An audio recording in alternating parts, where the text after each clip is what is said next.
منت ترلے کر رہے ہیں کہ ہمیں عمران خان سے بچائیں اور عمران خان ہمیں جیلوں میں ڈال دے گا اور وہ ساری چیزیں موجود ہیں. اس لیے میاں صاحب کے پاس آپشن نہیں ہے سوائے اس کے کہ ناراض ہو کے بیٹھ جائیں. دیکھیں ایک ہوتا ہے کہ آپ کسی سے ناراض ہو جائیں شکوہ کریں, ایک ہوتا ہے آپ اس کے ساتھ لڑ پڑیں. میاں صاحب کی اب وہ سیاسی اوقات نہیں ہے کہ میاں صاحب لڑ پڑیں یا اٹیک کریں, اور میاں صاحب آپ جو ہے وہ یہی ناراض ہو کے بیٹھ سکتے ہیں اور اس طرح کی چھوٹی چھوٹی اپنی دل کی تسلی کے لیے چالاکیاں کر سکتے ہیں کہ جناب میں جا رہا ہوں UK, میں جا رہا ہوں US, میں نے لازمی جانا ہے. انہوں نے کہا ہم آپ کو بتاتے ہیں. اب جناب میاں صاحب کو سخت پیغام دیا گیا اور اس کے بعد یہ ہے کہ میاں صاحب اب جو ہے وہ نون لیگ نے خود یہ خبر ذرائع سے اپنے ایک حامی چینل کو دی ہے کہ میاں صاحب نہیں جا رہے تاکہ ذرا غصہ ٹھنڈا ہو, یہ نہ ہو کوئی میاں صاحب کو کیس ہی نہ کھلوا دیا جائے. کہ اس وقت آپ کو پتہ ہے نا کہ اس وقت آئینی ترمیم کے معاملے پہ بہت سخت کام ہو رہا ہے, اور بلاول بھٹو زرداری بھی آج کل ناک سے لکیریں نکال رہے ہیں. بلاول بھٹو زرداری نے پہلے بھی ایک بار ایک عاصمہ جہانگیر کانفرنس میں ایک بیان دے دیا تھا, اور آپ کو یاد ہوگا اس بیان کے بعد جو ہے وہ بلاول بھٹو زرداری کے باپ آصف علی زرداری کو معافی کا پیغام اور خبر جاری کرنی پڑی تھی. بہت امبیرسنگ سچویشن تھی پیپلز پارٹی کے لیے کہ ویسے تو پورے پاکستان کو پتہ ہے کہ یہ لیٹے ہوئے ہیں, یہ اس وقت نوکر کی نخرہ کی بالکل ان کی کوئی سیاسی حیثیت اور اوقات نہیں رہ گئی, لیکن بڑی امبیرسمنٹ تھی کہ بیٹا بیان دیتا ہے, باپ معافیاں مانگتا ہے. تو لیکن یہ محسوس ان کو نا جن کے اندر کوئی شرم اور حیا ہو. اس وقت ان کو پتہ ہے کہ یہ کیسے اقتدار میں آئے ہیں, کیسے یہ بچ سکتے ہیں. ان کے جو کرپشن کیسز ہیں, لوٹ مار کے کیسز ہیں, زرداری تو نواز شریف سے پہلے اندر جائے گا کیونکہ each and everything Pakistan کے اندر موجود ہے زرداری کی, کہ کس کے اکاؤنٹ میں پیسے گئے, اس کے اکاؤنٹ سے کہاں گئے اور الٹیمیٹلی ادی فریال طور پر اور کن زرداری خاندان کے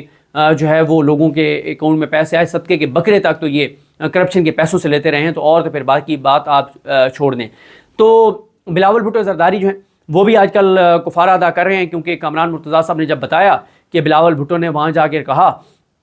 کہ جناب ہماری مجبوری ہے, ہمارے پاس کوئی اور آپشن نہیں ہے, یہ بات آ کر جب بتا دی کامران مرتضیٰ صاحب نے وسیم بادامی صاحب کے پروگرام میں, اور دوسری یہ بات بھی بتا دی کہ بلاول بھٹو نے ہمیں کہا کہ ہم تو مجبور ہیں, یہ جو ملٹری کورٹس والی شک ہے آپ رولا ڈالیں تاکہ یہ شک نکل جائے. اور ساتھ بلاول وغیرہ نے یہ بھی جا کے کہا مولانا کو کہ آپ رولا ڈالیں کہ مسودہ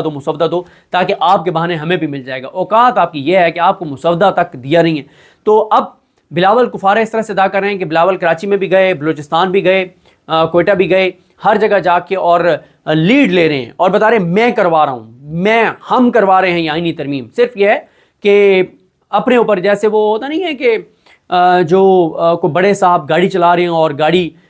کہ آگے کوئی بندہ آ جائے, کوئی ایکسیڈنٹ ہو جائے, تو ان کا جو ایک بہت وفادار ملازم ہوتا ہے, نوکر ہوتا ہے, جو نسل در نسل غلام ہوتا ہے, تو وہ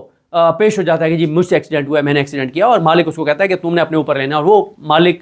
کا جو کیا ہوا ایکسیڈنٹ ہوتا ہے, جو مالک کا کیا ہوا قتل ہوتا ہے, وہ قتل اپنے سر لے لیتا ہے غلام جو ہوتا ہے, نوکر جو ہوتا ہے, چپراسی جو ہوتا ہے. تو یہ وہی بلاول بھٹو زرداری کر رہے ہیں. تو صرف وہ ٹی وی چینلوں پہ آ کے خود انٹرویوز دے کے ہر چینل پہ, مطلب بلاول بھٹو نے پچھلے یعنی 2 سال میں اتنے انٹرویوز نہیں دیے جو پچھلے 2 ہفتوں میں بلاول بھٹو نے انٹرویوز اور ٹی وی کے اوپر بپر جو ہیں وہ دے دیے. اور بلاول پچھلے 2 سال میں اس طرح سے باروں میں نہیں گئے ہوں گے اور وزٹس نہیں کیے ہوں گے جتنے 2 ہفتوں میں انہوں نے کیے ہیں. صرف کیا کہ وہ جو مالک نے گاڑی چڑھانی ہے نا آئین کی کتاب کے اوپر اور آئین کے اوپر, تو وہ بلاول کہہ رہے ہیں کہ نہیں میں چڑھاؤں گا, میں یہ انصاف کا قتل اور عدالت کا قتل اور اس جو عدالت کی آزادی جو 25 اکتوبر کے بعد اور غیر جانبداری کے جو امکانات ہیں اور اس کا جو قتل ہے بلاول وہ اپنے سر لے رہے ہیں کہ میں کروں گا وہ قتل, میں ہوں وہ بندہ جو قتل کر رہا ہوں. تو یہ بلاول صاحب صرف یہ کر رہے ہیں. تو میاں صاحب جو ہیں وہ اب نہیں جا رہے اس ہفتے, اور امکانات ہیں کہ 7 یا 8 تاریخ کو آئینی ترمیم جو ہے وہ پیش کر دی جائے گی. اور دوسرا یہ ہے کہ یہ بھی کچھ لوگ کہہ رہے ہیں کہ میاں صاحب کو کہا گیا کہ اگر آپ کو زیادہ جلدی ہے جانے میں تو کہیں قاضی فائز عیسیٰ کو کہ وہ جلدی فیصلہ سنائے 63A والا, اور کل ہی سنا دیتا تو ویکنڈ پہ ہم یہ کر لیتے. تو ابھی بھی میاں صاحب کو یہ اطلاعات آ رہی ہیں کہ میاں صاحب جو ہیں وہ شاید اپنے ایک حواری کے ذریعے, جس نے پہلے قاضی فائز عیسیٰ صاحب سے خفیہ ملاقاتیں کی تھیں, ان کی قاضی صاحب کو بتایا گیا تھا کہ آپ کو ایکسٹینشن دے رہے ہیں, یہ چیزیں کر رہے ہیں, یہ وارداتیں ڈال رہے ہیں. تو میاں صاحب اطلاعات ہیں اور ذرائع یہ دعویٰ کر رہے ہیں کہ میاں صاحب کو وہ حواری دوبارہ رابطہ کرے گا قاضی فائز صاحب سے, اور ان کو یہ کہے گا کہ آپ جمعے تک ہر صورت میں یہ فیصلہ سنا دیں, تاکہ جمعے والے دن آپ فیصلہ سنائیں گے تو تاکہ ایز سون ایز پاسبل یہ آئینی ترامیم جو ہے وہ پیش کر دیں. اور ظاہر ہے قاضی صاحب کو خود بھی اس میں قاضی صاحب کا انٹرسٹ ہے, بہت زیادہ ہے, کیونکہ بہت زیادہ کیا ہے ہی انٹرسٹ قاضی صاحب کا, اور تو کسی کا انٹرسٹ ہے ہی نہیں. اور تاکہ قاضی صاحب جو ہے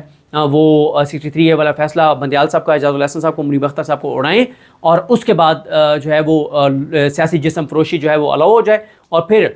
جو سیاسی جسم فروشی کے جو یہ پولیٹیکل پارٹیز میں بڑے بڑے جو دلال ہیں ان کے ذریعے پھر جو ہے یہ سیاسی جسم خریدے جائیں، بیچے جائیں، اور PTI والوں کو خرید کر اور ان کے ووٹ ڈلوائے جائیں۔ میں دوبارہ یہ کہوں گا کہ PTI کے کسی ایک بندے کی بھی یہ بات اب سچ نہیں ہوگی کہ میری بہن کو اٹھا لیا تھا، میری بیٹی کو اٹھا لیا تھا، میری بیوی کو اٹھا لیا تھا، میرے بچوں کو، یہ جھوٹ ہوگا، یہ بکواس ہوگا۔ کیوں؟ اگر کوئی ایسی بات ہے تو پورے پاکستان کو پتہ ہے کہ 22 دن رہ گئے ہیں اس ملک میں قاضی فائز عیسیٰ کے دور جبر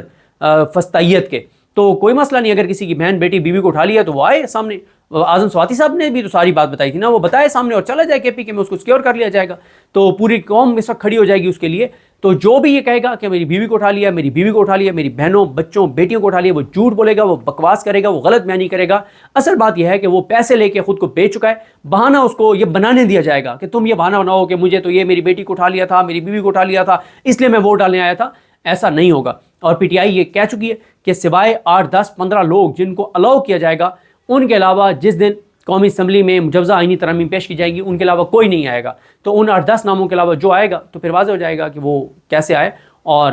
کیوں آئے۔ تو اس وقت جب سب کو پتہ ہے، کوئی اغوا نہیں ہے، سب باہر ہیں، تو چلے جائیں جہاں پہ PTI نے کہا ہے کہ وہاں پہ جو پہنچ جائے گا تو اس کو سیکیور کیا جائے گا اور کوئی اس کو نہیں اٹھا سکے گا۔ نمبر آپ بند کر لیں اور آپ کہیں محفوظ جگہ پہ منتقل ہو جائیں تو کوئی آپ کو نہیں اٹھا سکے گا، لیکن جو اب یہ بہانہ بنائے گا وہ جھوٹ بولے گا۔ تو دیکھتے ہیں جی چیزیں کیسے آگے بڑھتی ہیں، نیکسٹ ویڈیو میں بات کرتے ہیں ذرا کہ کیا جو ہے وہ معاملات ہیں۔ لیکن میاں صاحب بیچارے جو ہیں وہ کیونکہ انہوں نے ڈیل کی تھی اور اس ڈیل کے بدلے انہوں نے اپنی کرپشن لوٹ مار کے کیسز معاف کروائے تھے اور اپنی بیٹی کو وزیر اعلیٰ پنجاب بنوایا تھا۔ وہ بیٹی جو مہر شرافت سے اپنی سیٹ ہار گئی تھی اس کو وزیر اعلیٰ پنجاب بنوایا۔ تو میاں صاحب کے پاس کوئی سوائے اس کے کہ وہ ناراض ہو جائیں، تھوڑے سے نخرے دکھائیں، لیکن وہ بھی میاں صاحب کو نہیں کرنے دیا گیا اور اس پہ بھی میاں صاحب کی طبیعت جو ہے وہ صاف کر دی گئی ہے۔ مجھے اپنی دعا میں یاد رکھیں۔ اللہ ہم سب کا حامی ناصر ہو۔ اللہ حافظ۔